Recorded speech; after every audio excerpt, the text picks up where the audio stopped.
Assalamualaikum warahmatullahi wabarakatuh. Alhamdulillah alladzi ahyana ba'dama amatana wa ilaihin nusyur.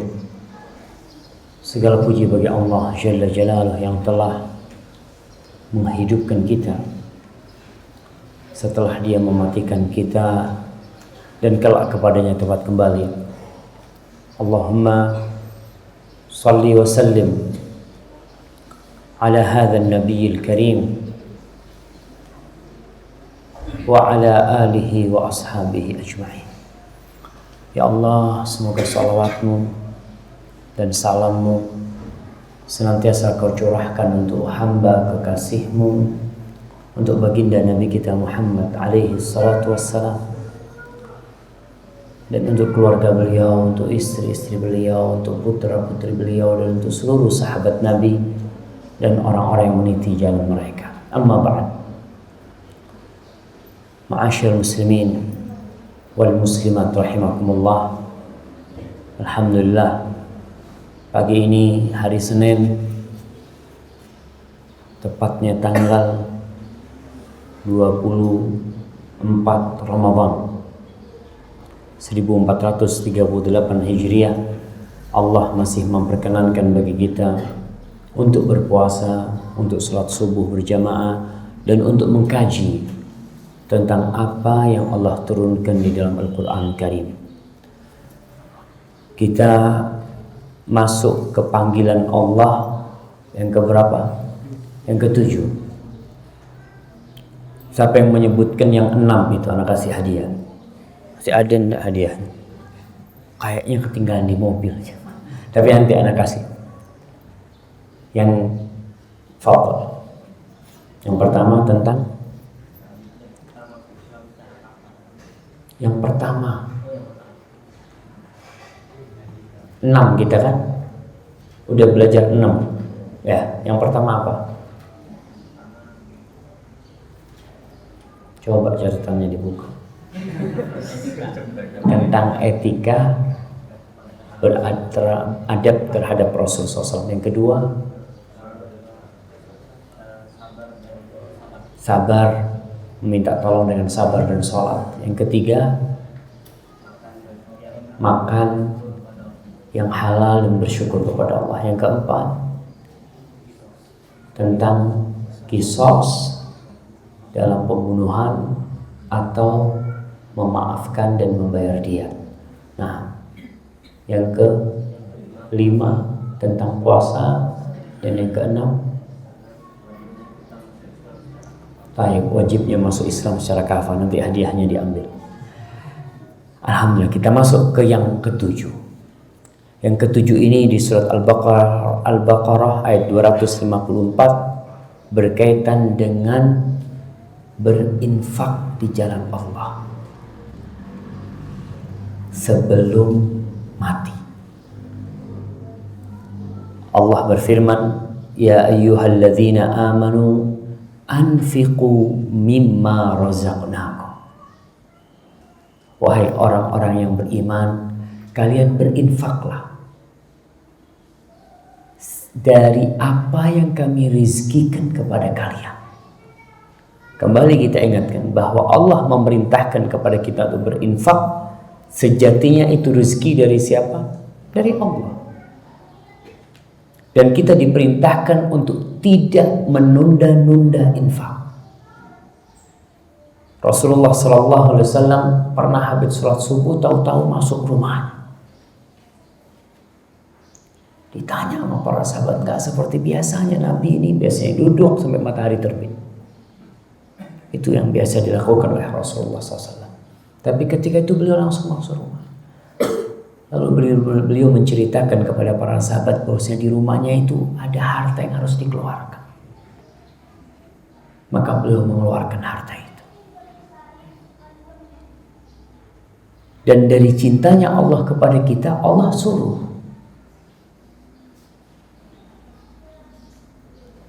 Karena apa? Karena nanti kalau kematian tiba, nggak berguna tuh harta.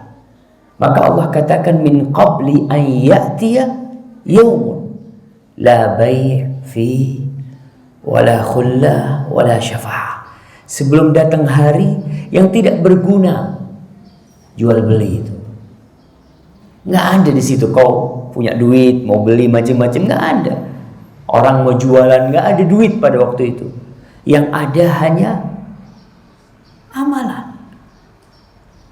Makanya Rasul sallallahu alaihi wasallam mengatakan nanti itu la dirham wala dinar, nggak ada lagi dirham sama dinar. Kau mati meninggalkan 1 miliar, habismu. Kau hanya akan membawa amalanmu. La bay'un fihi wala khullah. Khullah ini dari khalil ya. Satu kecintaan yang mendalam antara dua orang. Masya Allah. Nanti pada hari kiamat gak ada lagi. Bahkan bapak atau anak aja lari dari bapak. Anak aja lari dari ibunya. Ibunya yang membesarkan dia. Dari istrinya, dari keluarganya. Yauma yafirrul mar'u min akhi wa ummihi wa abi wa sahibatihi wa bani. Lari semuanya. Mereka semua memikirkan diri sendiri. Dan sekarang ini waktunya. Makanya sebagian orang itu apabila dia ingin hidup nanti berbahagia di alam kubur, sekarang nih bangun kuburan. Jadi kalau kita bicara membangun kuburan, itu diperintahkan kita membangun kuburan, tapi sebelum mati membangunnya dengan amal soleh. Antum kadangkala ke pekuburan melihat kuburan itu macam-macam. Ada yang cuma batu nisan. Ada yang batu nisannya udah tenggelam. Kadangkala tinggal setengah. Ada yang pakai marmer. Ada yang pakai atap. Subhanallah. Apakah perbedaan mereka itu sesuai dengan perbedaan zahir yang ada di atas tanah itu? Lah, dengan amalan mereka. Makanya antum ingat hadis Rasul sallallahu alaihi wasallam ketika orang mati itu, setelah pertanyaan ditanyakan kepada dia dan ternyata dia termasuk penghuni surga, yuftahu lahu babun ilal jannah, dibukakan tuh pintu ke surga. Fayatihi, datang kepada dia min rauhiha wa rihiha wa bartiha, datang semua keindahan surga itu dia rasakan. Wa yumaddu qabruhu maddal basar. Bayangkan kuburannya itu dibentangkan sepanjang mata memandang. Padahal ketika kita letakkan itu jenazah hanya cukup berapa orang jemaah? 3 orang turun, setelah itu lainnya naik, tinggal 1 yang ngurusin kuburan itu jenazah. Itu orang kalau orang soleh, yumaddu lahu maddal basar. Sepanjang mata memandang luas kuburan itu. Kemudian fa'atihi rajul hasan al-thiyab hasan al-wajhi tayyib ar-raiha. Datang orang dengan pakaian yang indah, ganteng orangnya, kemudian dia baunya wangi. Lalu dia mengatakan, abshir, hadza yaumuka alladhi wu'idtahu. Kau berbahagia, ini hari yang kau dijanjikan. Lalu orang ini bertanya, man anta? Kau siapa kau? Wajhuka alladhi ya'ti bil khair. Wajahmu itu wajah yang bawa kebaikan.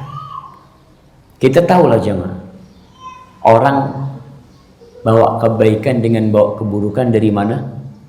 Dari wajahnya udah kelihatan. Kelihatan dari jauh, hati-hati nih kayaknya copet nih. Udah kelihatan tuh, walaupun pakaiannya rapi macam-macam, tapi wajahnya itu kelihatan.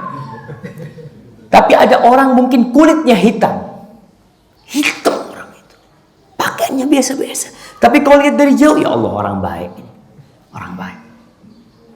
Kelihatan jauh. Makanya nih orang yang mati mengatakan wajhuka wajhul ladzi ya'ti bil khair. Man anta? Kau siapa kau? Qala ana amaluka saleh.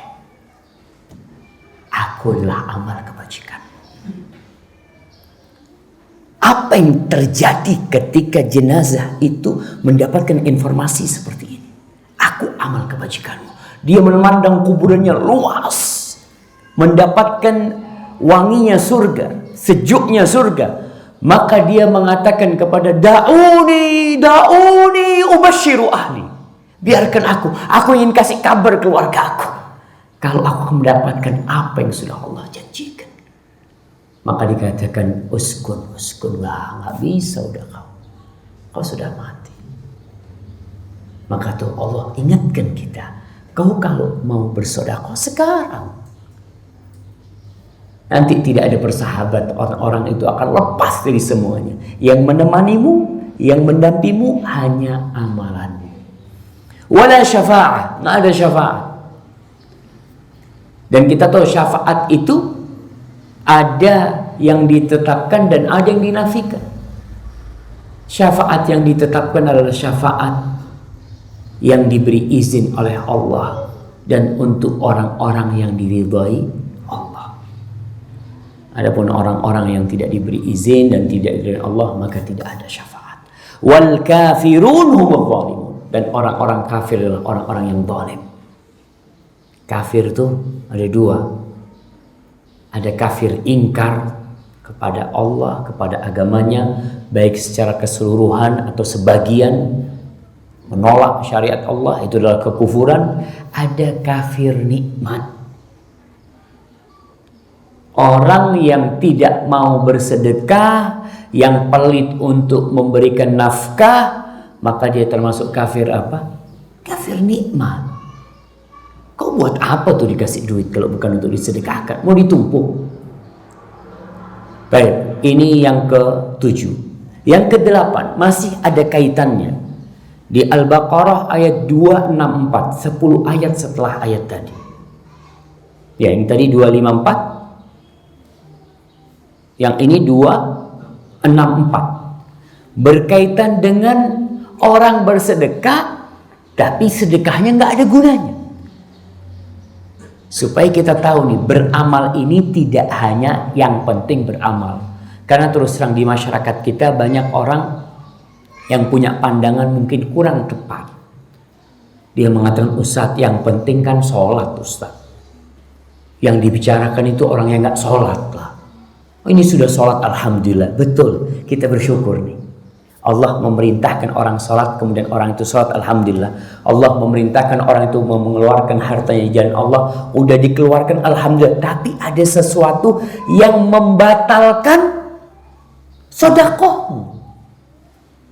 Sedekah kau udah keluar cari duit, capek, kemudian kau sedekahkan, ternyata sedekah itu mengantarkan engkau ke neraka. Sebagaimana sholat bisa mengantarkan pelakunya ke neraka. Sholat masuk neraka cuma. Apa kata Allah? Fawailul lil musallin. Orang yang sholat masuk neraka. Di sini di Al-Baqarah 264 Allah mengatakan, ya ayyuhalladzina amanu. Kembali Allah panggil, wahai orang-orang yang beriman, la tubtilu sadaqatikum bil manni wal adha. Kalian jangan membatalkan sedekah kalian. Jangan. Apa aja yang bisa membatalkan? Salah satunya adalah bil manni wal adha. Dengan man. Man ini termasuk dosa besar. Allah tidak akan melihat kepada orang mannan. Jadi al-man itu adalah mengungkit-ungkit pemberian. Kau kan dulu sudah aku bantu. Kenapa engkau tidak ingat dengan kebaikanku? Kau seharusnya balas budi. Man. Wal adha. Jadi man mengadha ini menyakiti. Menyakiti itu bisa dengan fisik. Menyakiti itu bisa dengan lisan dan bisa dengan tulisan. Dalam bab sedekah, menyakiti itu merendahkan orang itu biasanya dengan lisan yang dia kasih. Dihina, di apa? Karena merasa anak yang bantuin dia. batal tuh pahala. Maka kita perlu jemaah, orang yang punya sedekah itu perlu menjaga pahalanya dia. Ada istilah yang sering diucapkan, membangun itu mudah, tapi menjaga dan merawatnya itu kadang-kala butuh ketelatenan. Dan kita menjaga sedekah kita itu. Allahu Akbar. Makanya kenapa kita diperintahkan sedekah sembunyi-sembunyi? Ustaz, kan sedekah terang-terangan boleh. Tapi Allah katakan in tubdus sadaqat fa ni'mahi wa in tukhfuha wa tu'tuha al-fuqara fa huwa khairul lakum. Kalau kalian sedekah terang-terangan itu baik, bagus. Tapi kalau kalian sembunyi-sembunyi itu lebih baik. Khair, lebih baik dari yang tadi. Di sini ketika kau sedekah sembunyi-sembunyi, paling tidak untuk mengungkit-ungkit itu jauh, dan riak pun juga insya Allah terselamatkan. Tapi kalau untuk sedekah bangun masjid, nyumbang masjid SD, anak sumbang 300 juta ya, nih 300 juta dari anak nih ya, over. Ketika orang itu datang mamanya ke sini, mana panitianya kok nggak ada sambutan buat anak ini? Masya Allah, 300 juta saya sumbang ke sini. Jadi, ini kan membatalkan ibadah dia. Coba antum transfer ke masjid, ada masjid, bangun masjid cuma ditransfer, nggak ada yang tahu. Tahu-tahu transfer 500 juta. Bagaimana perasaan antum? Insya Allah lebih terjaga. Karena nggak ada yang tahu ketika antum datang ke masjid ini ya, antum sholat. Karena orang nggak ada yang tahu ini yang nyumbang 500 juta. Tapi coba diumumkan di masjid, Bapak Fulan nyumbang 500 juta. Ketika sholat ke masjid semua orang tuh yang nyumbang 500 juta tuh, kau lihat tuh sholatnya nggak bener.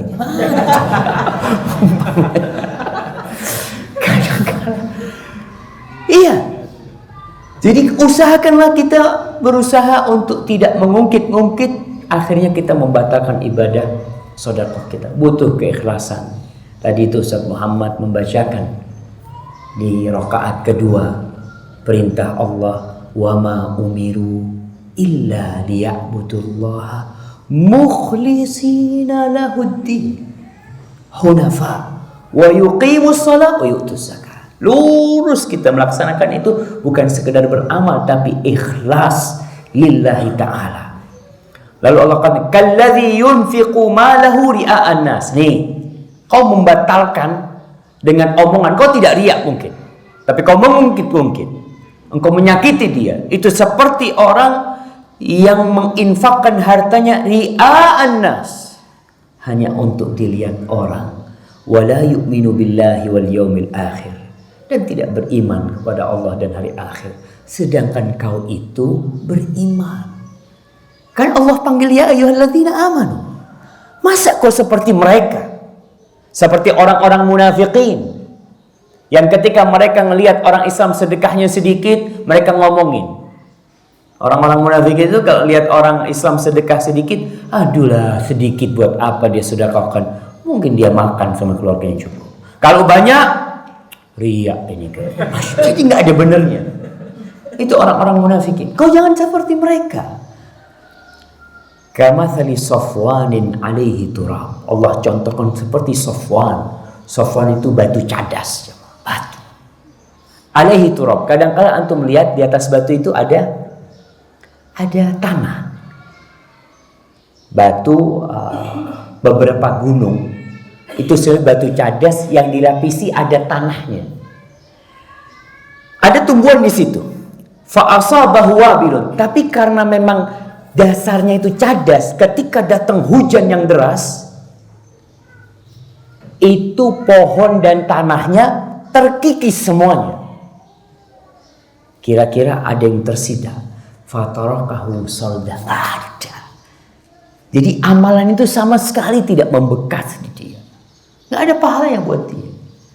Seperti itu orang yang riya, la yaqdiruna ala syai'in mimma kasabu. Mereka nggak mampu untuk mendapatkan dari apa yang telah mereka lakukan. Nggak ada, karena kau riya. Maka ingat jemaah, Allah berfirman dalam sebuah hadis qudsi, ana, kata Allah, aghna syuraka anisyirk. Aku, kata Allah, adalah zat yang paling tidak butuh sekutu. Man amila amalan asyraka fihi ma'i ghairi taraktuhu wa syirka. Barang siapa yang melakukan satu amalan lalu dia sisipkan di dalam amalan itu sesuatu selain aku, maka aku tinggalkan dia dengan apa yang dia sekutukan aku dengannya. Aku itu Allah, wallahu la yahdil qaumal kafirin, dan Allah tidak akan memberikan hidayah kepada orang-orang kafir. Jadi ingat, kita diperintahkan sedekah di ayat 254, kemudian di 264 kita diperintahkan untuk menjaga ojo sampai rusak amalan. Jangan sampai amalan kita ini nggak berguna, jemaah. Baik. Kemudian yang ke-9 berkaitan dengan sedekah. Masih wajibnya kita mengeluarkan sedekah dari harta yang baik, dan haramnya mengeluarkan sedekah yang buruk. Berkaitan dengan sedekah, jemaah, kita tahu ada sedekah wajib, ada sedekah sunnah. Sedekah wajib itu zakat. Sedekah sunnah banyak macamnya. Kembali kepada ayat yang sebelumnya. Di antara faedah sedekah itu adalah menyucikan jiwa. Allah mengatakan, khudh min amwalihim shadaqatan tutahhiruhum. Ambil dari mereka sedekah, yang sedekah itu mensucikan mereka. Wa tuzakkihim biha, membersihkan mereka dengan sedekah itu.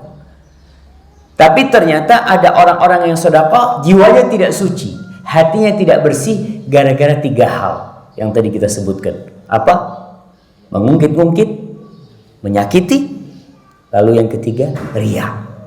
Kemudian di ayat selanjutnya 267 Allah menceritakan, ya ayyuhalladzina amanu, wahai orang-orang yang beriman. Kembali, kalau orang beriman dipanggil, dengarkan.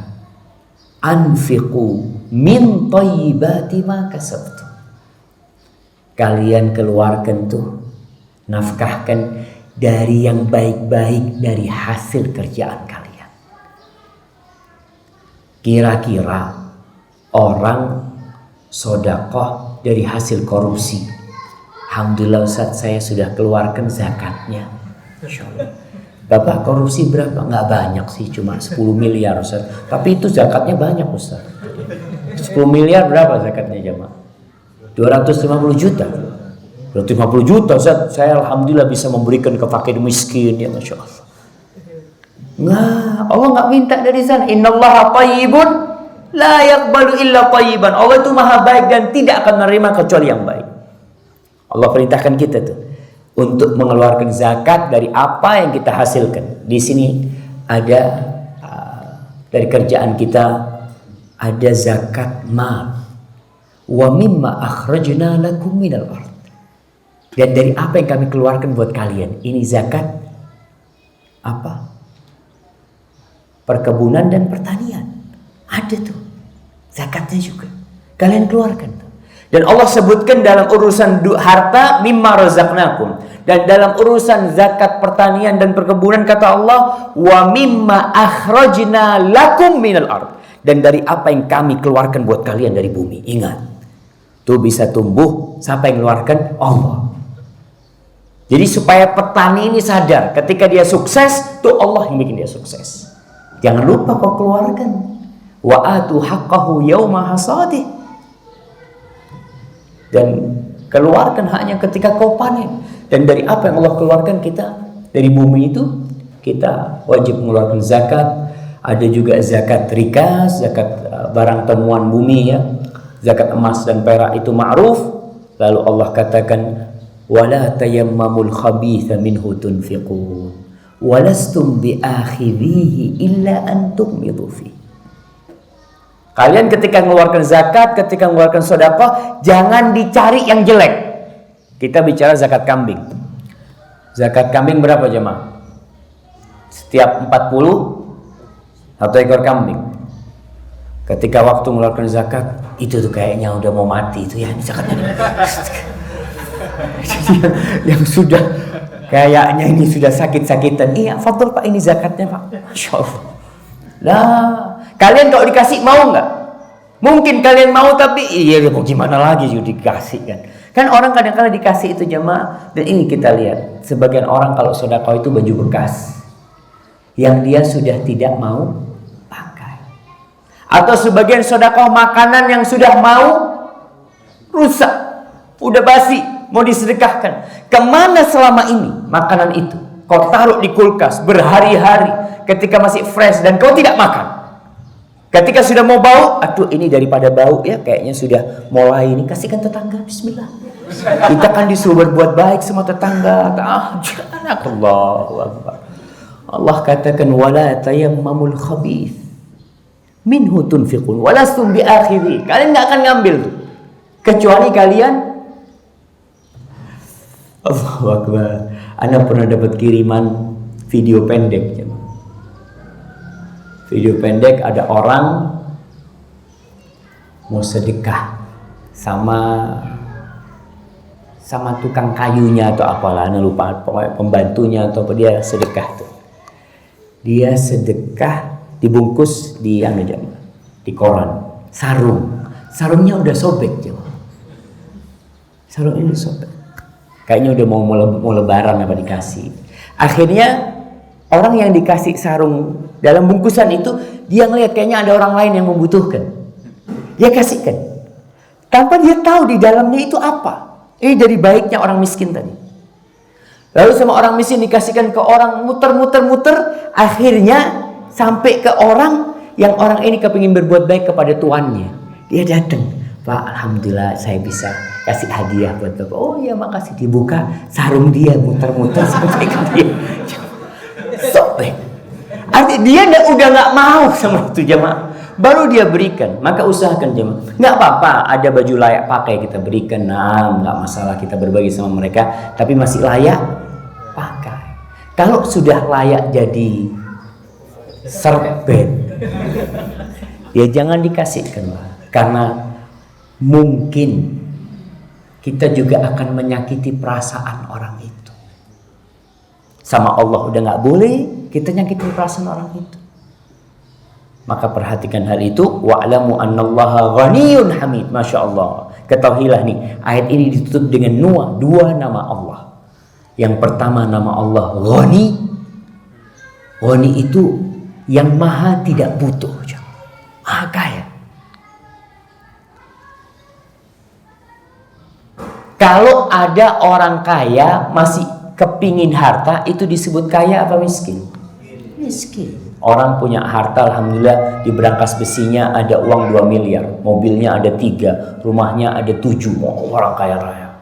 Tapi dia masih kepingin punya rumah ke-8, dia masih kepingin punya mobil yang ke-4, dia masih kepingin punya uang yang lebih lagi. Oh berarti masih miskin.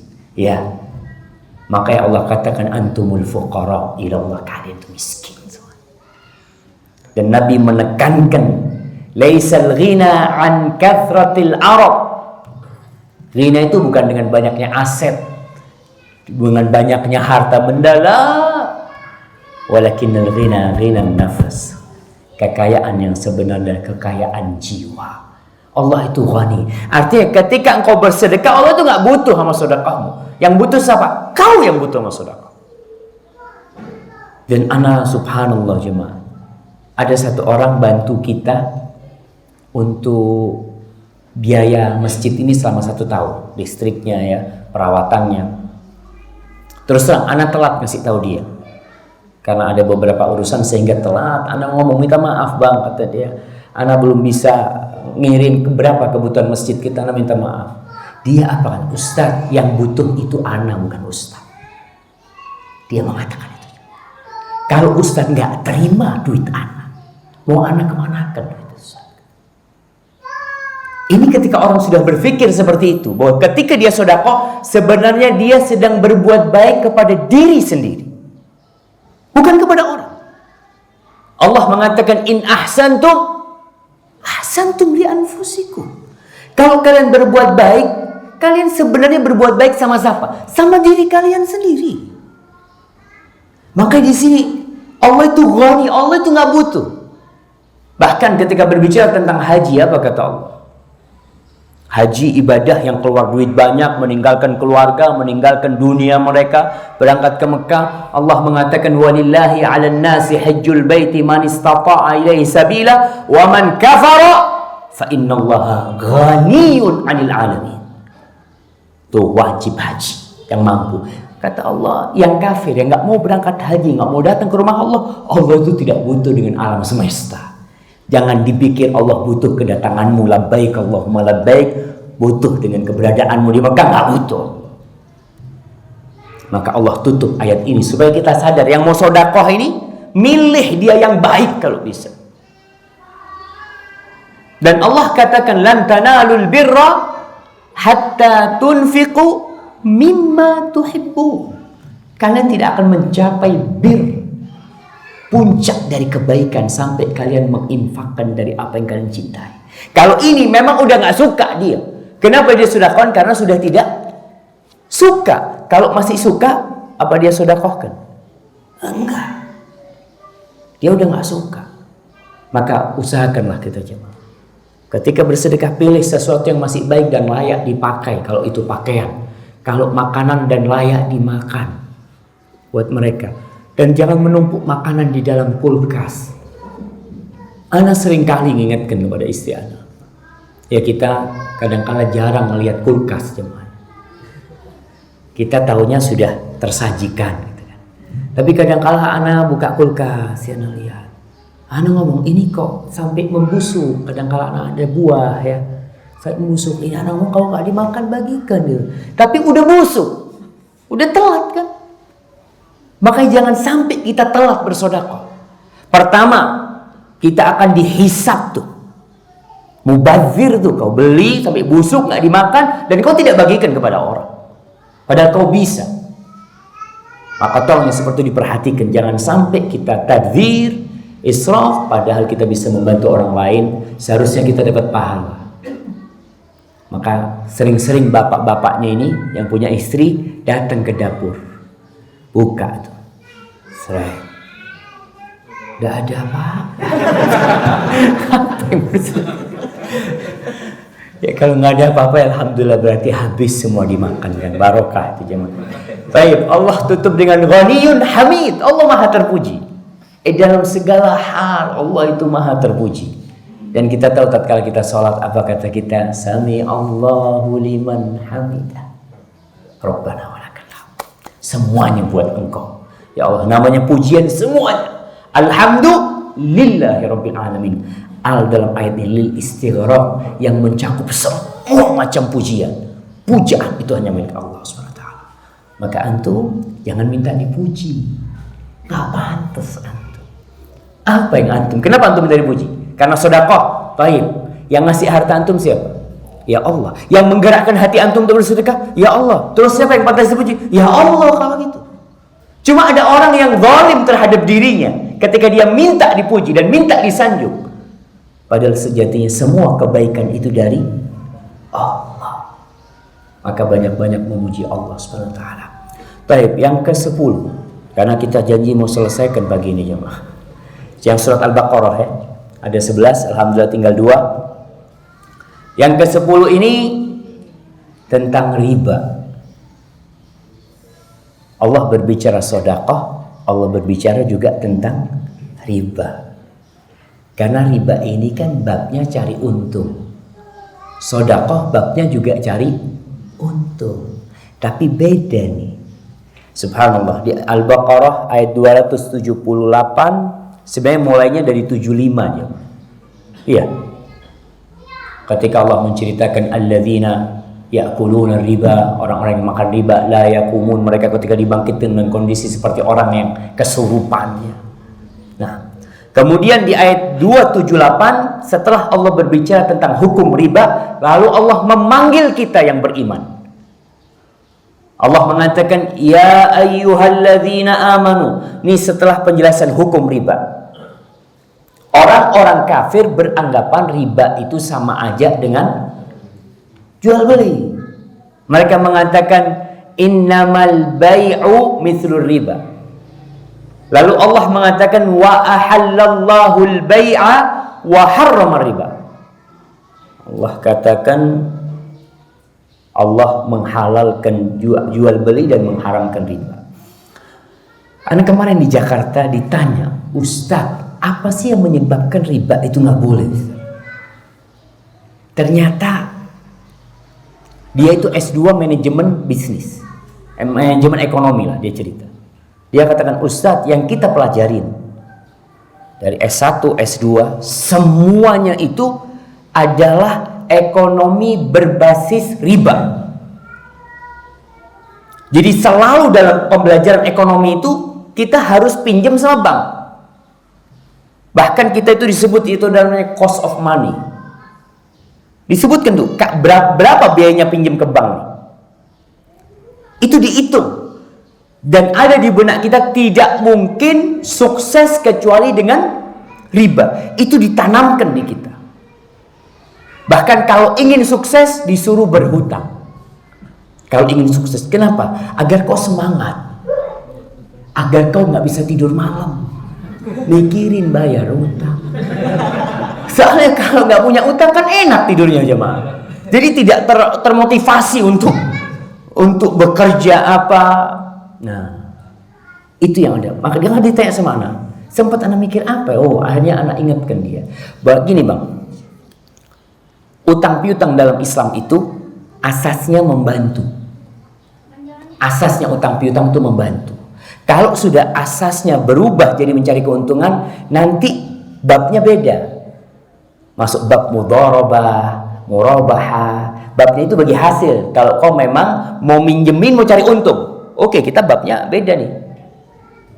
Tapi ketika orang meminjamkan duit mencari keuntungan hanya dengan meminjamkan itu duit tanpa akad yang benar, maka engkau mencari keuntungan di tempat yang tidak boleh cari keuntungan.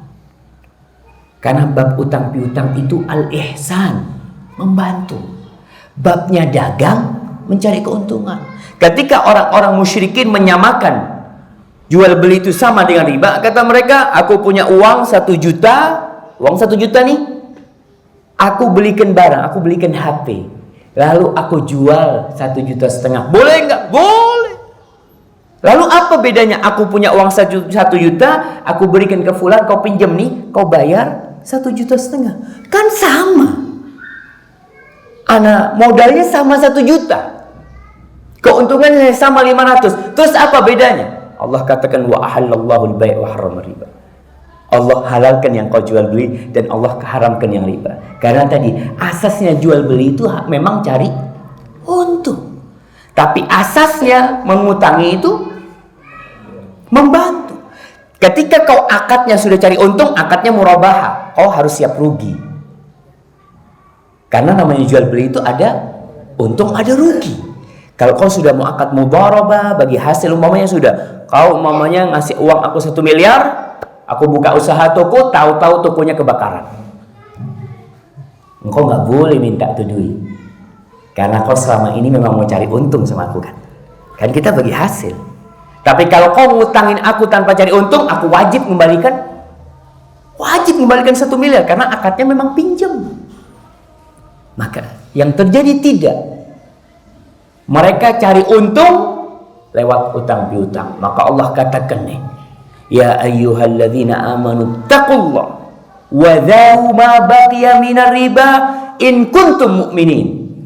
Setelah Allah berbicara tentang hukum, lalu Allah katakan, wahai orang-orang yang beriman, bertakwalah kalian kepada Allah dan tinggalkan yang tersisa dari riba.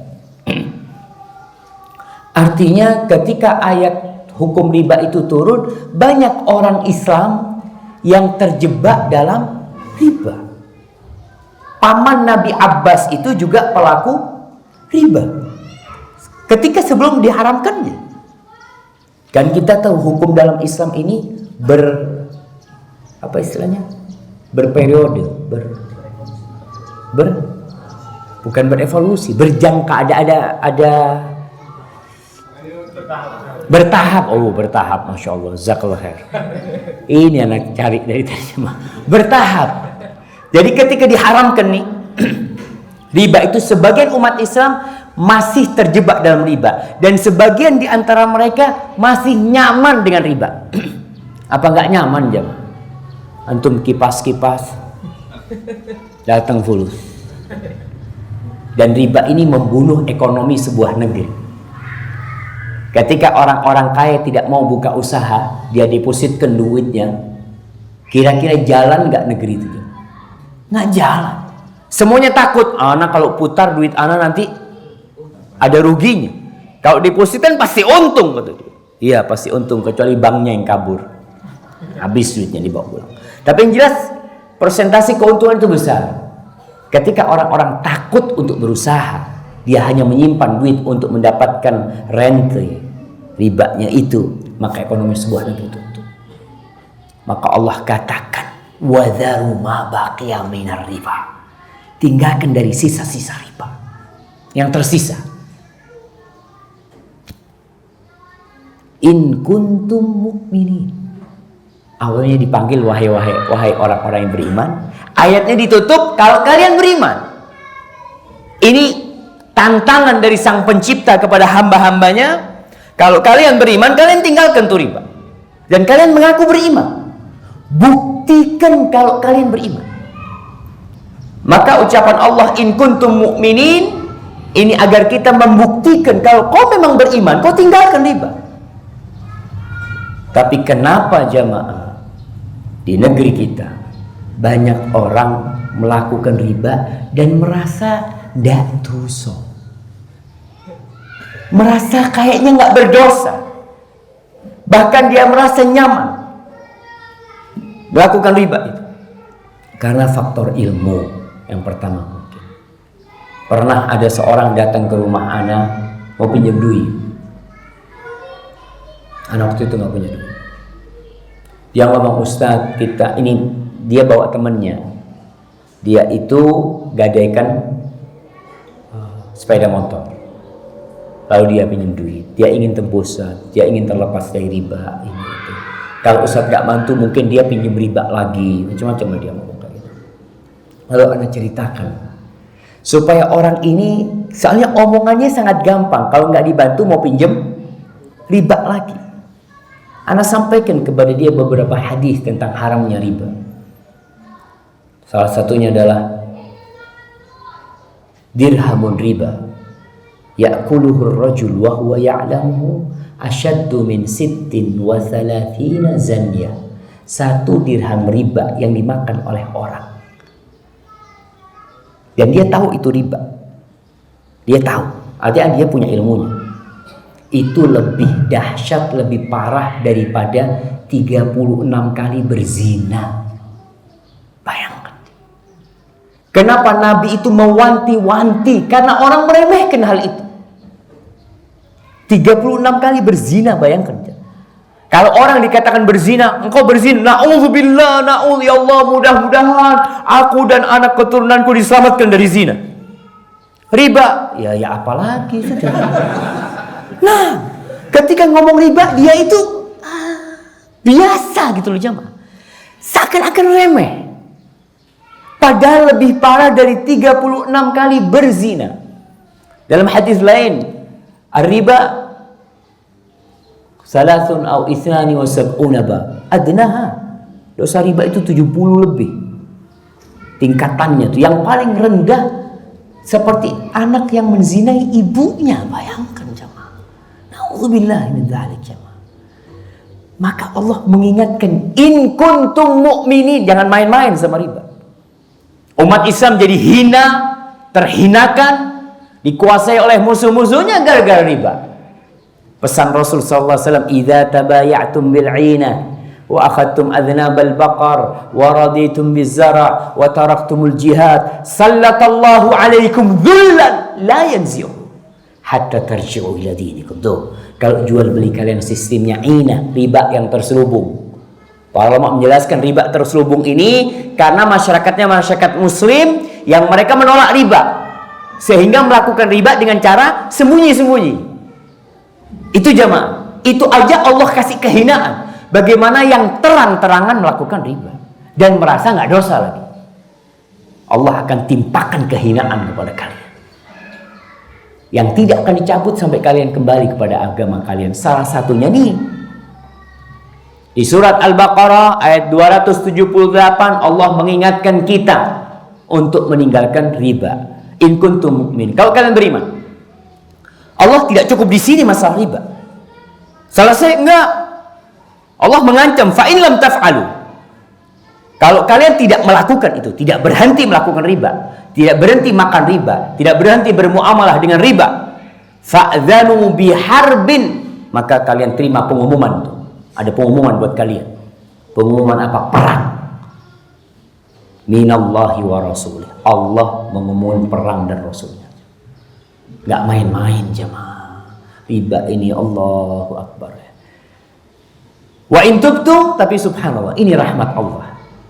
Allah itu menggabungkan antara tarhib wa tarhib. Allah kadang-kala mengancam. Iya, kalau kita baca Quranul Karim kita akan melewati ayat-ayat tentang neraka, tapi juga ayat-ayat tentang surga. Karena orang itu butuh dikasih ancaman dan butuh dikasih harapan. Ketika tidak ada harapan, putus asa. Dan orang yang putus asa dari rahmat Allah langsung neraka. Maka kita tetap memberikan harapan kepada orang-orang yang melakukan riba. Apa kata Allah? Wa in tubtum, kalau kalian bertobat kembali kepada Allah, falakum ru'usu amwalikum, bagi kalian modal kalian. Artinya umpamanya fulan punya utang 10 juta, sudah bayar 9 juta. Kan kadang-kala zaman terus terang jemaah. Ada anak punya kerabat, dia punya utang 5 tahun yang lalu 1,3 miliar. Hampir 4 tahun ya. Hampir 4 tahun dia tiap bulan bayar 16 juta. Tiap bulan 16 juta, itu bunganya doang. Jadi bukan bayar pokoknya, enggak. 16 juta 4 tahun berapa? 16 juta kali berapa jemaah? 48. Berapa jemaah? Berapa? 16 kali 10 160. 768 baik. Itu bayar bunganya doang. Ketika pelaku riba ini tobat, maka dia bagaimana sekarang? Sudah masuk 700 juta. Ya sudah, yang perlu dibayar adalah sisa dari modalnya, kan 1,3. Jadi itu dihitung bayar modal. Kalau kalian bertobat, jangan Ustadz ini masih tersisa, orang ini punya utang 10 juta, itu secara akad Ustadz dia bayar seharusnya 15 juta. Alhamdulillah ini sudah bayar 14 juta Ustadz, tinggal 1 juta insya Allah Ustadz. Kalau sudah bayar saya tobat. Kau itu tobatnya udah, kalau bisa yang 4 juta dibalikin. Bagimu itu modalmu, bukan malah nunggu yang ribanya lagi 1 juta lagi. Falakum ru'usu amwalikum. Apa kata Allah? La tadlimun wa la tuzlamun. Islam itu agama yang dibangun di atas keadilan. Kalian tidak dizalimi, kalian tidak membolimi, dan kalian tidak dizalimi. Hak kalian ambil. Wa in kana dzu usratin. Allah masih memberikan arahan nih. Karena babnya utang piutang, babnya apa? Berbuat baik. Wa in kana dzu usratin, kalau yang punya utang sama kalian itu orang yang kesusahan, jangan dipaksa, jangan ditekan. Tapi Allah mengatakan fanadhiratun ila maisarah. Tunda, kasih tempo sampai dia dapat kemudahan. Kadang-kala orang ini masya Allah jemaah, ya yang namanya debt collector, kadang-kala orang itu susah tidak bisa bayar umpamanya. Dan dia punya motor satu-satunya, motor ya bekas buat ngojek. Artinya kehidupan dia kalau mau bayar utang dari mana? Dari ojek itu. Motornya diambil. Padahal dia tuh motornya diambil, dia nggak bisa kerja. Maka Allah kasih arahan, kau ngutangin itu ingat babnya ihsan. Oleh karena itu orang yang ngutangin orang lain, hitungannya dia sedekah. Sedekah separuh atau full atau double. Kalau kita pinjemin 1 juta sampai masa temponya, itu kita dihitung sedekah separuh nominal yang kita pinjamkan. Ketika jatuh tempo, kita masih kasih tempo lain sama dia, kita mudahkan, kita seperti sedekah full atau double. Kan enak. Makanya sebagian sahabat, Ibnu Mas'ud kalau nggak salah pernah mengatakan, aku lebih suka minjemin orang, ngutangin orang daripada sedekah sama dia. Kenapa? Kalau minjemin orang berarti orang itu butuh, memang butuh orang. Tapi kalau sedekah mungkin orang itu nggak butuh. Tapi siapa yang nolak dikasih rezeki jam? Mamanya, saya mau sedekah, alhamdulillah, jazakallah khair. Padahal dia nggak butuh. Tapi kalau dia pinjam, memang dia sedang membutuhkan dan perlu dibantu ketika itu dia. Selain dapat pahala apa? Pahala sedekah dapat. Jadi udah membantu orang yang kesulitan dan mendapatkan pahala sedekah itu. Wa anta saddaku khairul lakum. Tapi kalau kalian ikhlaskan, udahlah kalian sedekahkan. Orang itu memang susah, nggak bisa bayar. Awalnya dipinjemin, tapi lama-kelamaan diikhlaskan sudah. Itu lebih baik buat kalian in kuntum ta'lamun, kalau kalian tahu. Tapi ada satu hal yang anak ingin ingatkan sebelum yang ke-11 berkaitan dengan zakat nih. Banyak orang bayar zakat sekarang Ramadan ini. Kadangkala ada orang berhutang sama dia nggak mampu bayar dan dihitung zakat. Boleh apa enggak? Boleh enggak ya? Ini orang punya utang umpamanya 25 juta. Dan zakat anak tahun ini 25 juta. Orang ini bangkrut nggak bisa bayar. Lalu anak katakan, udahlah anggap itu zakatnya anak. Boleh? Nggak boleh. Karena uangnya itu tidak bisa datang. Kecuali orang itu bayar, lalu kau sedekahkan, kau bayarin zakat, nggak apa-apa. Tapi orang ini tidak bisa mendatangkan 25 juta. 25 juta itu seakan-akan hilang duitmu sudah. Karena orang itu tidak mampu bayar. Maka perhatikan, orang sebagian mengatakan seperti, udahlah anak fulan punya utang, anak ikhlaskan sebagai zakat, fulan udah. Jadi tahun ini anak tidak keluar zakat. Dia tidak ingin keluar duit lagi. Dan dia tahu duit yang sudah keluar tidak balik sama dia. Maka nggak boleh. Jadi kalau orang itu bayar, silahkan dizakatkan, nggak ada masalah. Yang terakhir, yang ke-11 ya, berkaitan dengan ya ayyuhalladzina amanu di surat Al-Baqarah, adalah berkaitan dengan hutang. Di ayat 282. Ini ayat terpanjang di dalam Al-Quranul Karim. Ya, sampaikan kepada semua umat Islam yang masih memandang miring kepada syariat Islam. Seakan-akan agama Islam ini hanya ngatur urusan sholat, hanya ngatur urusan zakat. Islam juga ngatur urusan utang piutang, perdagangan, ekonomi. Bahkan ayat terpanjang dalam Al-Quran Karim berkaitan dengan nih yang sekarang ada namanya notaris. Penulis itu katib adil. Islam sudah bicara jemaah. Ya ayyuhalladzina amanu idza tadayantum bidainin ila ajalin musamma faktubu wal yaktub bainakum katibun bil adl. Wahai orang-orang yang beriman, apabila kalian ada utang piutang sampai batas waktu yang ditentukan, maka tulis. Islam berbicara menulis. Ayat yang pertama turun, Iqra, baca. Lalu Allah berbicara tentang menulis, berarti kita perlu belajar. Umat Islam belajar. Utang piutang disuruh tulis. Kalau sampai tempo tertentu, ini perintah irsyad. Allah menganjurkan kepada kita, memberikan arahan yang baik buat kita. Wal yaktub bainakum katibun bil adil. Yang nulis bukan sembarangan orang. Comot orang, Pak, bisa nulis? Ya, tulis. Enggak. Harus penulis yang bisa dijamin keadilan dia, orangnya terpercaya, baru tuh. Kemudian wala ya'ba katibun ay yaktuba kama 'allamahullah. Penulisnya jangan menolak ketika diminta untuk nulis.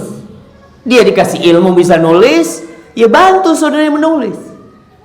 Jadi Anda lihat sampai sekarang di Arab Saudi itu ada kantor khusus untuk nulis urusan kayak gini. Itu gratis ya. Nggak bayar. Jadi pemerintah memberikan fasilitas. Untuk mencatat utang piutang apa silakan.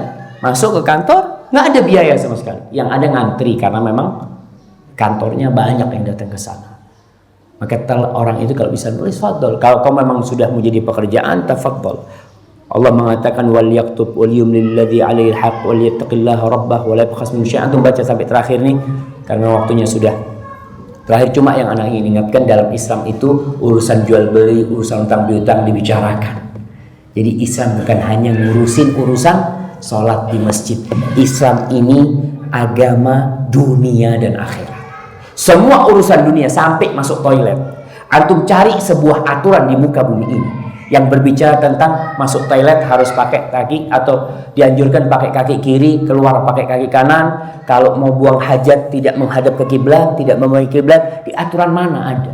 Islam berbicara itu. Jadi tolong, kadang-kadang rasa sedih orang Islam sendiri nggak suka sama Islam, Muslim. Maka kayaknya dia harus baca ya ayyuhalladzina amanu. Baik jamaah, hadza wallahu a'lam bishawab. Pertanyaan nanti zuhur karena sudah matahari udah terbit. Ini sebagian jamaah ana lihat sudah kepingin tidur ya. Subhanakallahumma bihamdika asyhadu an la ilaha illa anta astaghfiruka wa atubu ilaik. Assalamualaikum warahmatullahi wabarakatuh.